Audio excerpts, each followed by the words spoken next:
Nabi Abu Muhammad Sallallahu Alaihi Wasallam yang kita nanti-nantikan syafaatnya di sini adalah hadirin yang dirahmati Allah. Yang pertama saya ucapkan terima kasih kepada Bapak Ibu semua, yang mana pada siang hari ini Bapak Ibu telah meluangkan waktunya untuk memenuhi undangan kami. Tak lain dan tak bukan adalah acara diseminasi budaya positif. Acara ini sebagai syarat saya sebagai mengikuti kegiatan pendidikan calon guru penggerak angkatan 10 di Kabupaten Magelang, bahwasanya saya sudah menyelesaikan satu modul. Di antaranya pada modul 1 itu terdapat 4 submodul, dan modul yang terakhir yaitu modul 1.4 ini adalah budaya positif. Nah, di sini saya akan memaparkan, menyampaikan apa itu tentang budaya positif. Selanjutnya saya ucapkan lagi ya Bapak Ibu, selamat datang Bapak Ibu guru hebat. Mari kita belajar bersama, saling berkolaborasi, saling mendukung, dan selalu bersemangat dalam mewujudkan disiplin positif sehingga nanti tercipta budaya positif di lingkungan satuan pendidikan, yaitu sekolah kita tercinta ini, yaitu SD Negeri Salam. Bagaimana Bapak Ibu setuju apabila kita nanti belajar bersama-sama, kemudian nanti kita menerapkan disiplin positif sehingga nanti tercipta budaya positif? Setuju. Baik. Di sini saya tidak menggurui ya Bapak Ibu. Mari kita belajar bersama-sama. Ini adalah hasil-hasil belajar saya di modul 1.4. Nanti mungkin apa yang akan saya sampaikan masih banyak kekurangan. Mungkin nanti di sini ada yang lebih senior dari saya, nanti bisa meluruskan, menambahi. Betul ya Bapak Ibu?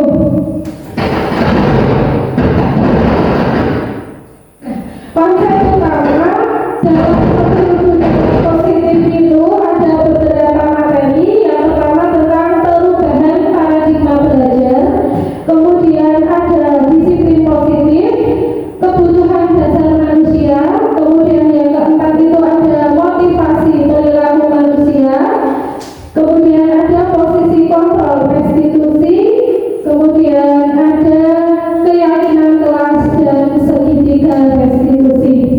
Mari kita ulas bersama-sama satu persatu tentang apa itu perubahan paradigma, disiplin positif, kemudian kebutuhan dasar manusia, motivasi, serta posisi kontrol dan keyakinan kelas juga segitiga restitusi. Sebelumnya, di sini saya akan menyampaikan terlebih dahulu tentang dasar pemikiran Ki Hajar Dewantara. Adapun dasar pemikiran Ki Hajar Dewantara yang pertama adalah pendidikan adalah menuntun. Artinya, menuntun segala kodrat yang ada pada anak agar mereka dapat mencapai keselamatan dan kebahagiaan yang setinggi-tingginya, baik sebagai manusia maupun sebagai anggota masyarakat. Nah, di sini kita sebagai pendidik itu menuntun segala kodrat anak agar mereka mencapai keselamatan dan kebahagiaan.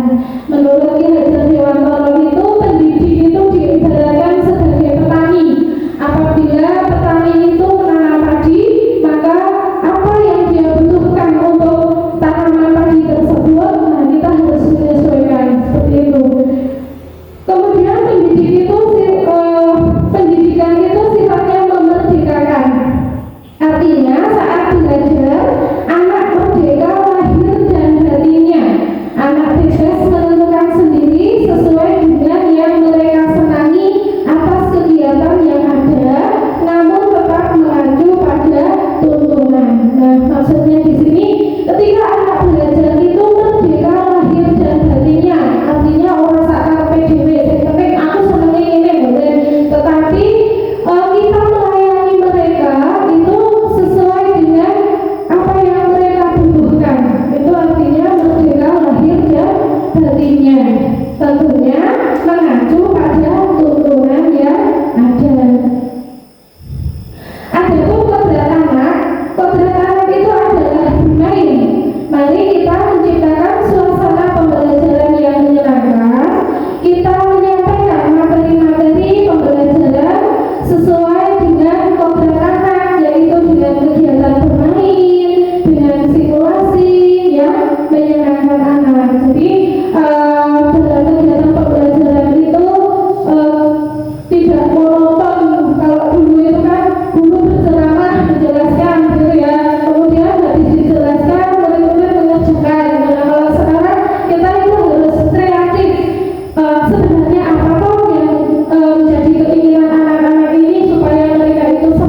kita sebagai pendidik hanya mengendalikan bagian samar atau proses memanusiakan manusia.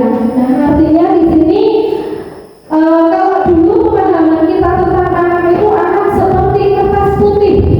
Kita itu mau menuangkan gambar apapun pada kertas putih itu, tetapi ternyata itu adalah pemikiran yang salah ya Bapak Ibu. Ternyata anak itu adalah sudah memiliki garis-garis samar sesuai dengan kodratnya. Nah, tugas kita adalah menebalkan garis-garis samar tersebut melalui proses memanusiakan manusia. Proses memanusiakan manusia yang seperti apa? Yang tentunya yang sesuai dengan budi pekerti. Apa itu budi pekerti? Budi berupa cipta atau pikiran, rasa, perasaan, dan karsa itu kemauan, sedangkan pekerti sendiri berupa tenaga atau raga.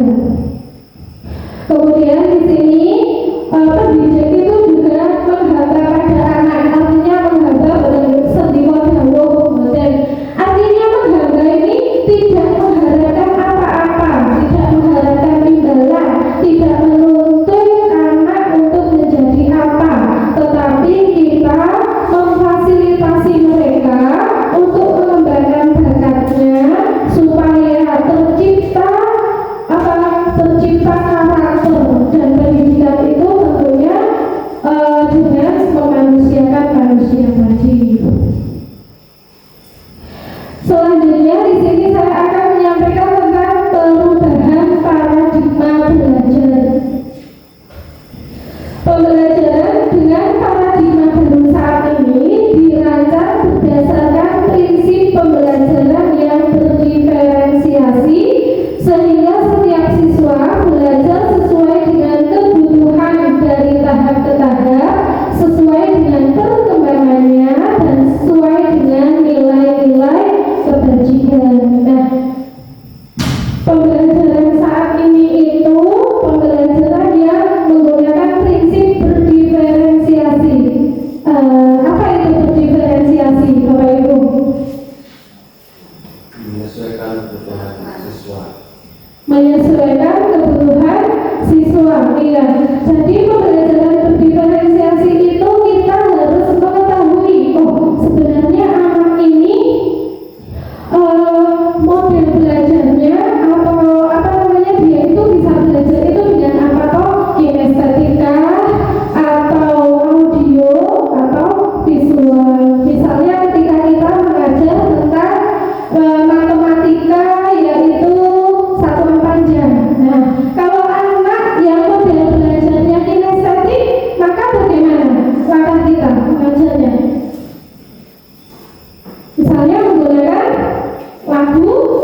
Nah, selanjutnya materi yang kedua yaitu tentang disiplin positif. Bapak Ibu, ketika Bapak Ibu mendengar kata disiplin, apa yang ada dalam pikiran Bapak Ibu? Apa Pak ini? Aturan. Iya, aturan. Kemudian apa lagi? Tertib, tepat waktu. Itu ketika kita mendengar kata disiplin. Disiplin itu ada hubungannya dengan tata tertib, peraturan, kepatuhan, dan sering ada hubungannya dengan hukuman. Nah, di sini saya akan menjelaskan tentang disiplin. Disiplin itu artinya belajar. Belajar apa? Belajar untuk membuat orang menggali potensinya menuju sebuah tujuan apa yang ia hargai. Jadi disiplin itu menggali potensi dirinya sendiri untuk menuju sebuah tujuan tentang apa yang ia hargai. Menurut Ki Hajar Dewantara, untuk menciptakan murid yang merdeka, syarat utamanya adalah harus ada disiplin yang kuat. Maksudnya disiplin yang kuat itu bagaimana? Disiplin yang kuat itu maksudnya supaya anak-anak memiliki disiplin diri sehingga mereka bisa berperilaku dengan mengacu pada nilai-nilai kebajikan universal dan memiliki motivasi intrinsik. Artinya, siswa sudah sadar atas apa yang harus mereka lakukan atas dasar untuk mereka sendiri, bukan karena takut akan hukuman atau agar mendapatkan pujian. Jadi disiplin diri. Nah, yang harus kita terapkan kepada peserta didik kita itu adalah disiplin diri yang kuat. Pada disiplin diri ini nanti mengacu pada nilai-nilai kebajikan universal, yaitu profil pelajar Pancasila. Kita itu nanti bisa menerapkan siswa kita untuk melakukan sesuatu hal itu atas dasar dirinya sendiri, bukan karena takut akan hukuman atau supaya mendapatkan pujian.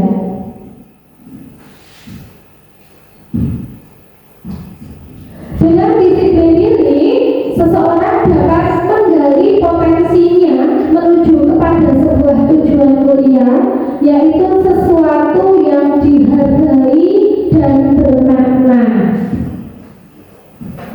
Disiplin positif artinya bagaimana cara untuk mengontrol diri, menguasai diri, bertanggung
Motivasi yang ketiga, untuk menjadi orang yang tertib, mereka inginkan dan menghargai diri sendiri dengan nilai-nilai yang mereka percaya.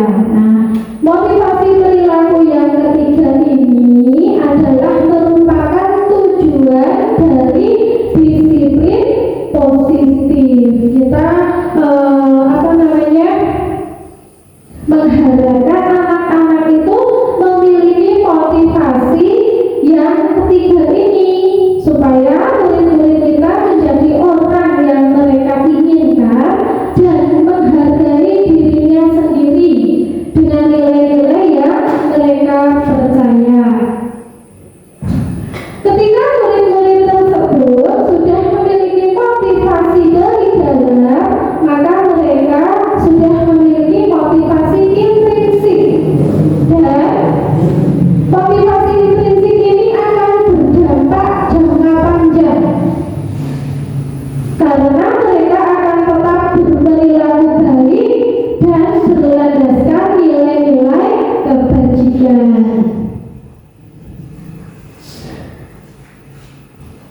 Nah, bagaimana kita menciptakan motivasi perilaku manusia yang ketiga? Yang pertama, kita mengenal dulu tentang konsep disiplin. Di sini konsep disiplin itu ada dua identitas. Yang pertama, konsep disiplin dengan identitas gagal. Kemudian yang kedua, konsep disiplin dengan identitas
karena kalau tidak diingatkan mungkin anak juga belum memiliki motivasi untuk melakukannya. Konsekuensi adanya stimulus dan respon. Kemudian murid kehilangan hak untuk merenungi kesalahannya. Contohnya ketika ada siswa hari Senin ada kegiatan upacara bendera. Kemudian ada siswa yang tidak mengenakan atribut lengkap, tidak memakai topi. Setelah kegiatan upacara, anak tersebut kita tanya, kok nggak pakai topi kenapa? Gitu kan? Mereka mengutarakan alasannya, baik karena kamu nggak pakai topi, silakan kamu berdiri dulu hormat di depan bendera. Peraturannya kalau nggak pakai topi bagaimana? Peraturannya kalau nggak pakai topi berdiri dulu di depan, nggak boleh masuk selama 5 menit. Nah itu kan konsekuensi. Jadi langsung diberi hukuman. Anak tersebut tidak bisa memenuhi kesalahannya. Kemudian konsep disiplin dengan identitas sukses. Yang kedua yaitu dengan restitusi. Restitusi itu merupakan sebuah pilihan. Restitusi fokus pada pemecahan masalah, dan restitusi itu menguatkan anak dalam waktu jangka panjang. Restitusi bisa mengajak murid untuk belajar bertanggung jawab untuk perilakunya dan fokus pada pemecahan masalah. Restitusi itu bisa membawa anak menghormati orang lain. Di dalam restitusi terdapat teori kontrol dan murid bersemangat memperbaiki kesalahan dengan semangat.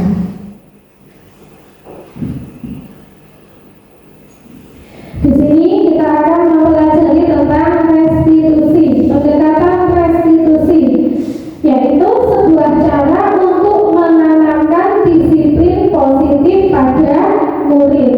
Apa itu restitusi? Restitusi adalah proses menciptakan kondisi bagi murid untuk memperbaiki kesalahan mereka sehingga mereka bisa kembali pada kelompok mereka dengan karakter yang lebih kuat. Ciri-ciri restitusi itu sendiri yang pertama yaitu bukan menebus kesalahan, namun belajar dari kesalahan. Kesalahan itu dijadikan sebagai pembelajaran. Kemudian memperbaiki hubungan. Ciri-ciri restitusi yang ketiga yaitu merupakan sebuah tawaran, bukan paksaan. Dan ciri-ciri restitusi yang keempat itu menuntut untuk melihat ke dalam dirinya, mencari kebutuhan dasar yang mendasari tindakan. Restitusi fokus pada karakter, bukan tindakan, dan restitusi menguatkan dan fokus pada solusi.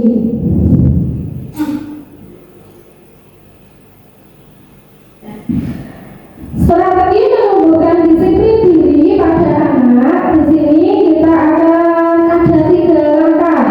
Yang pertama, menyusun keyakinan kelas. Yang kedua, kita harus memahami posisi kontrol. Yang ketiga yaitu menerapkan restitusi. Dengan menyusun keyakinan kelas, siswa lebih tergerak dan bersemangat untuk menjalankan keyakinan daripada sekedar rangkaian aturan. Kemudian dengan kita memahami posisi kontrol, maka guru dapat meninjau kembali apakah disiplin kelas sudah berpihak pada murid, memerdekakan dan memandirikan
universal.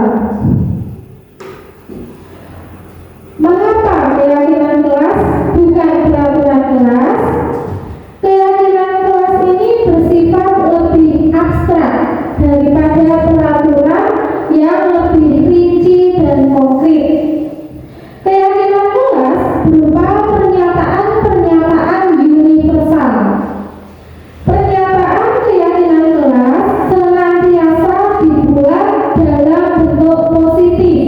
Kalimatnya adalah kalimat positif. Keyakinan kelas hendaknya tidak terlalu banyak sehingga mudah diingat dan dipahami oleh semua warga kelas. Keyakinan kelas itu bisa mungkin hanya 5 sampai 7 gitu ya. Kemudian keyakinan kelas sebaiknya sesuatu yang dapat diterapkan di lingkungan tersebut, dan semua warga kelas hendaknya ikut berkontribusi dalam pembuatan keyakinan kelas melalui kegiatan curah pendapat. Kemudian keyakinan kelas yang kita buat itu kita bersedia untuk meninjau kembali keyakinan kelas dari waktu ke waktu.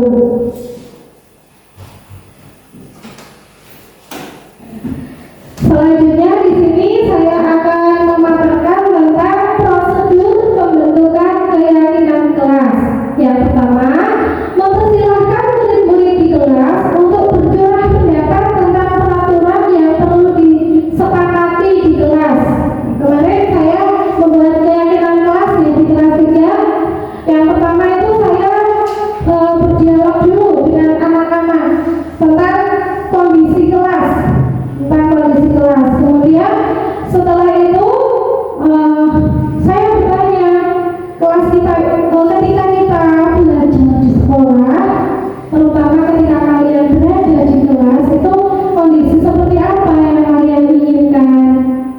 Setelah mereka mengeluarkan pendapatnya, kemudian saya bagi kertas satu-satu di map itu. Kemudian saya suruh mereka untuk menuliskan apa yang menjadi keinginan mereka supaya dia itu merasa nyaman, aman di dalam kelas. Setelah mereka mencatat semua masukan-masukan dari murid, masukan yang anak-anak tulis tadi, kemudian saya tempel di papan tulis. Saya tempel, kemudian saya kelompok-kelompokkan. Pada kertas itu antara yang dikelompokkan yang bagaimana, ya mungkin kan antara anak satu dengan yang lainnya ada yang sama, ada yang berbeda. Nah itu dari beberapa hasil itu kemudian saya kelompok-kelompokkan. Ada yang menginginkan kelas itu tetap selalu bersih dan rapi, ada yang ingin tidak ada pertengkaran, tidak ada permusuhan. Kemudian ada lagi yang ingin ketika datang ke sekolah itu tepat waktu. Dan itu saya kelompok-kelompokkan. Kemudian setelah saya kelompok-kelompokkan, saya bersama para siswa menyusun keyakinan kelas sesuai dengan prosedur pembentukan keyakinan kelas, dan saya menggunakan kalimat-kalimat positif. Jadi ketika ada kalimat yang negatif, saya ganti menjadi kalimat positif.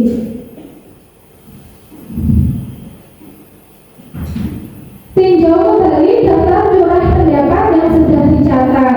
Anda mungkin akan mendapati bahwa pernyataan yang tertulis di sana masih banyak yang berupa peraturan-peraturan. Nah, kalau kalimatnya masih berupa peraturan-peraturan, maka kita ubah menjadi pernyataan dan ajak murid-murid untuk menemukan nilai kebajikan atau keyakinan yang menjadi inti dari peraturan tersebut. Contohnya di sini, ketika pembelajaran ada yang berjalan terus di kelas, itu kan mengganggu konsentrasi anak. Kemudian ketika Bu Guru menjelaskan ada yang asik ngobrol dengan temannya, itu tidak mau mendengarkan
Gitu. Oke, belajar ya.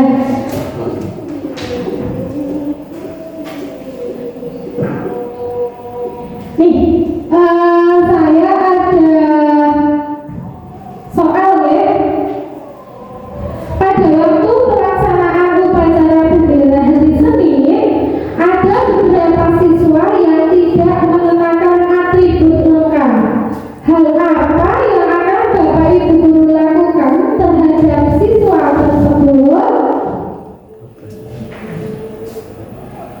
Bagaimana kalau Bu Suki, kalau ada siswa yang seperti itu, apa yang akan Ibu lakukan? Ditanya penyebabnya dulu, bagaimana kenapa tidak mengenakan atribut lengkap, gitu ya. Berarti posisi Ibu tadi di posisi yang mana kira-kira?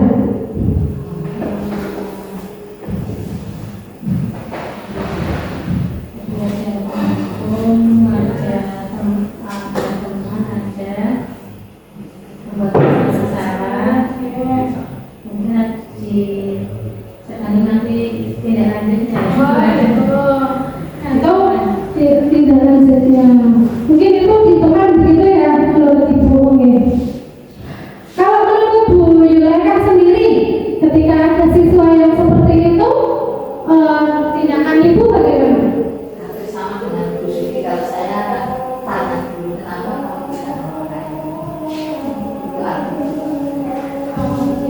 Kalau anak itu menjawabnya lupa, itu terus bagaimana?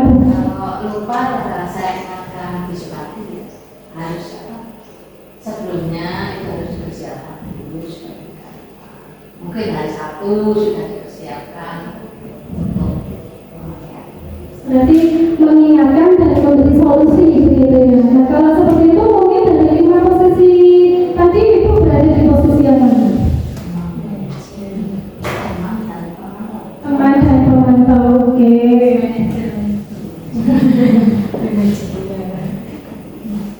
Kalau yang tadi manajer Bu Emi, bagaimana coba misalnya? kalau misalnya ada itu apa anak yang tidak memakai atribut itu kan pertama kita tanya dulu, jadi kita tahu alasannya kenapa kok tidak memakai, dicari dulu penyebabnya itu apa. Kalau anak itu kok setiap hari Senin tidak memakai, kan berarti dia apakah di rumah memang tidak punya, kalau apakah dia memang sering lupa untuk membawanya. Nah itu kita cari dulu apa penyebabnya itu apa. Jadi kalau sudah ketemu penyebabnya untuk berdiskusi ya Bu ya.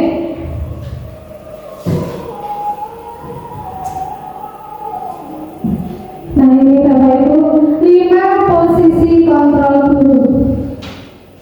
Yang pertama penghukum.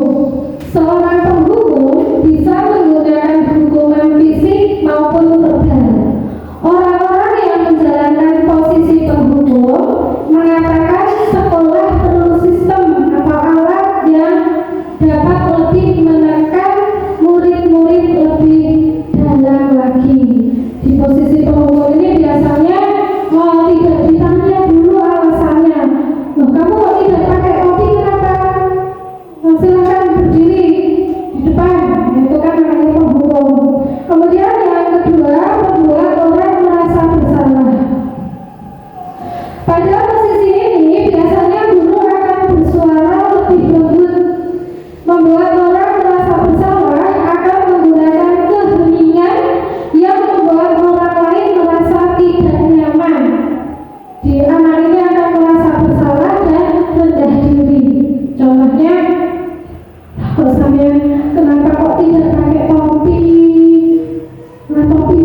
si teman ini sudah baik, tapi anak tersebut akan ketergantungan.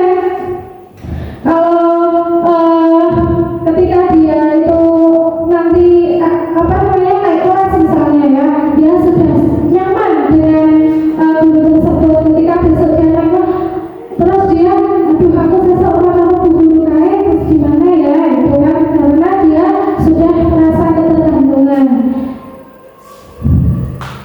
Kemudian posisi kontrol guru yang keempat itu pemantau.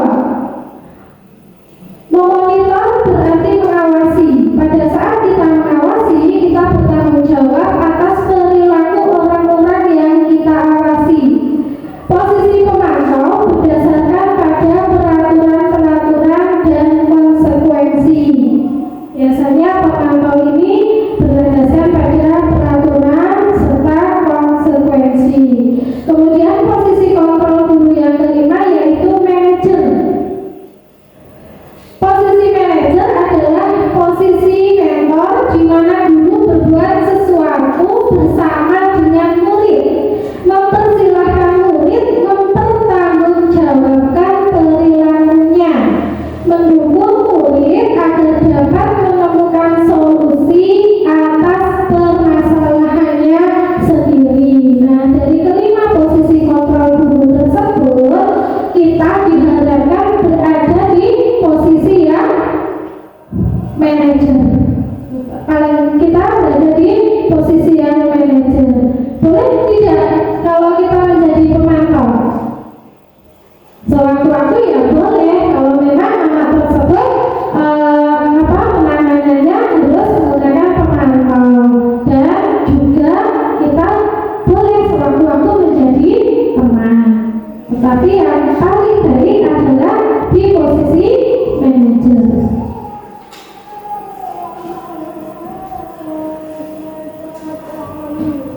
Ketika kita menjadi penghukum, ya, ternyata perilaku kontrol negatif. Penghukum itu perilaku kontrol negatif dan identitasnya adalah identitas gagal. Dan motivasi yang anak lakukan itu motivasi eksternal. Penghukum itu namanya dulu berbuat menghardik, menunjuk-nunjuk, menyakiti, menyindir. Kemudian di penghukum kadang-kadang guru juga berkata, kalau kamu tidak melakukannya maka saya akan, itu kan menghukum. Hasilnya anak akan menjadi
atribut lengkap seperti itu. Kemudian apa yang kita yakini?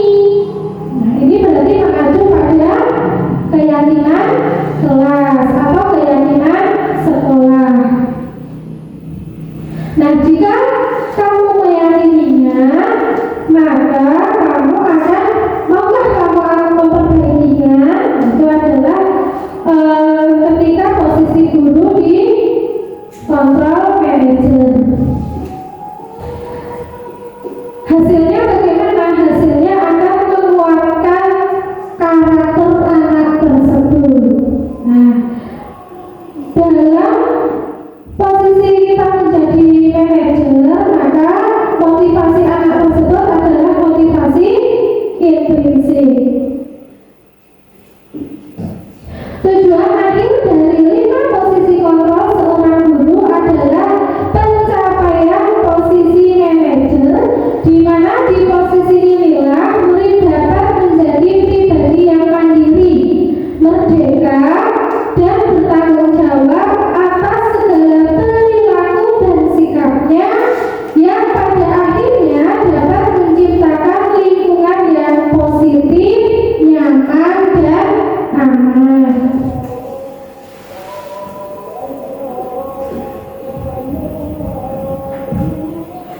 Tadi ya, kita kan membahas posisi manajer. Ketika kita menjadi posisi kontrol manajer, maka kita menerapkan restitusi. Dan di sini kita akan belajar tentang tahapan restitusi. Restitusi adalah proses menciptakan kondisi bagi murid untuk memperbaiki kesalahan mereka, sehingga mereka bisa kembali pada kelompok mereka dengan karakter yang lebih kuat. Di dalam tahapan restitusi ini terdapat 3 tahapan, atau bisa kita kenal ini dengan sebutan segitiga restitusi.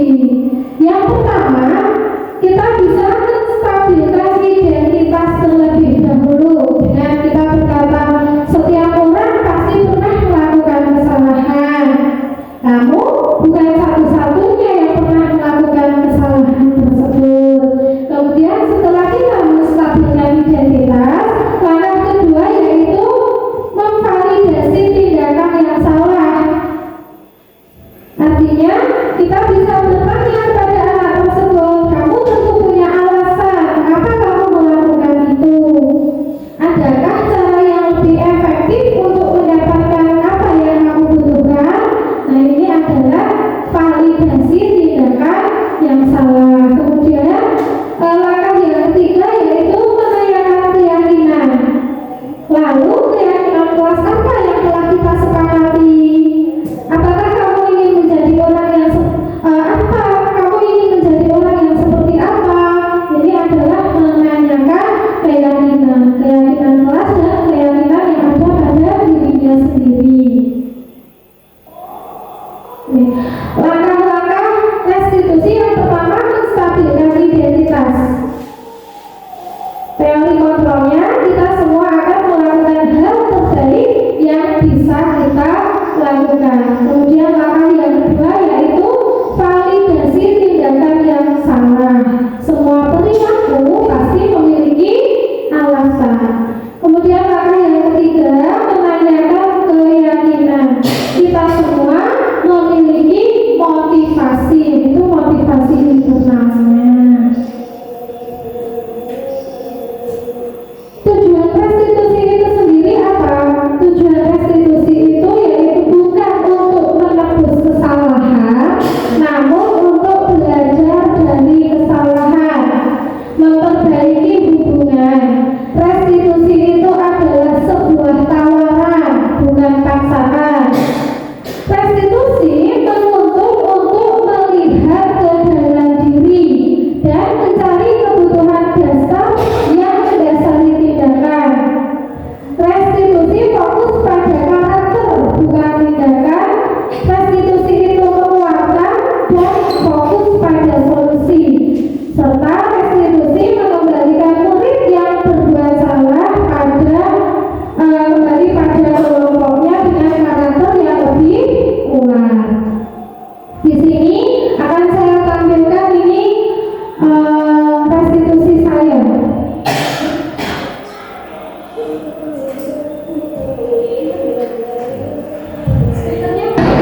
Bapak Ibu, berikut saya tampilkan penerapan restitusi yang kemarin saya lakukan.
Demikian tadi penerapan restitusi yang sudah saya laksanakan kemarin di kelas ya bersama salah satu siswa saya. Dia menyampaikan tentang keyakinan kelasnya, keyakinan kelas yang belum dia lakukan, yaitu tentang menghormati dan menyayangi anak pembantu. Sampai sini materi yang saya sampaikan mungkin banyak kekurangan dari saya ataupun ada hal yang saya sampaikan itu belum benar adanya. Saya mohon maaf yang sebesar-besarnya. Namun sebelum saya akhiri, saya mohon kepada salah satu dari Bapak Ibu untuk menyampaikan refleksinya atas kegiatan pada siang hari ini. Monggo.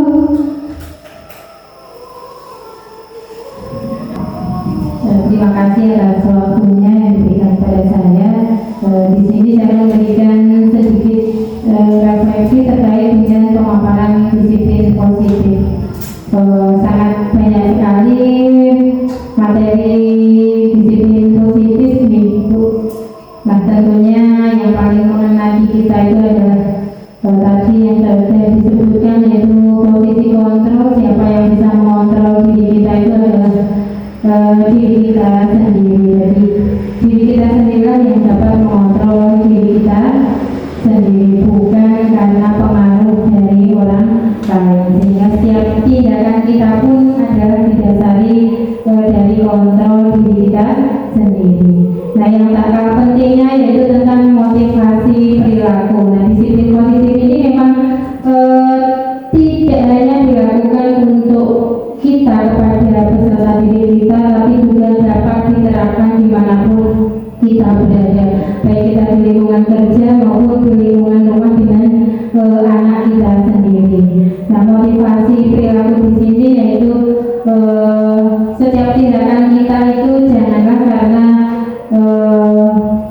rasa takut akan hukuman, seperti halnya kita sebagai guru ada siaga, jangan kita siaga karena takut tunjangannya dipotong, takut dihukum oleh atasan atau dan sebagainya, ataupun kita melakukan sesuatu karena ingin dipuji oleh atasan, oleh temannya, ataupun oleh anak didik kita sendiri. Tapi lakukan itu karena itu memang merupakan untuk rasa cinta kita pada diri kita sendiri, yaitu untuk menghargai diri kita sendiri. Itu pembelajaran yang sangat mengena di saya tentang motivasi perilaku, yaitu yang apapun yang kita lakukan itu untuk menghargai diri kita sendiri.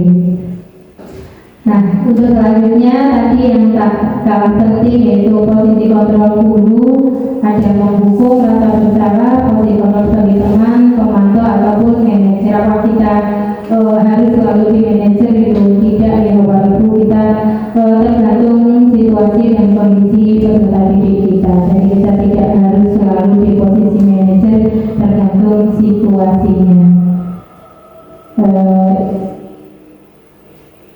Untuk selanjutnya yaitu tentang restitusi itu sendiri. Nah, ini juga tidak hanya untuk siswanya juga, mungkin besok juga bisa diterapkan untuk gurunya juga, untuk guru-guru yang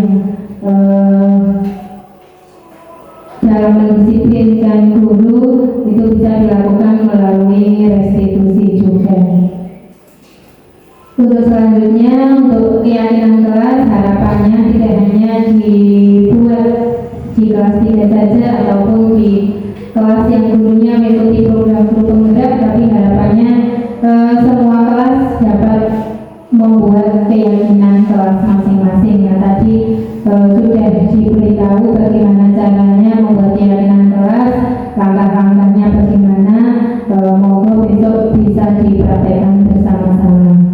Kiranya itu Bu Fatma refleksi dari saya. Semoga materi disiplin positif ini dapat kita terapkan dan kita aplikasikan dalam kita mendidik anak-anak kita, juga dalam kehidupan kita dengan masyarakat maupun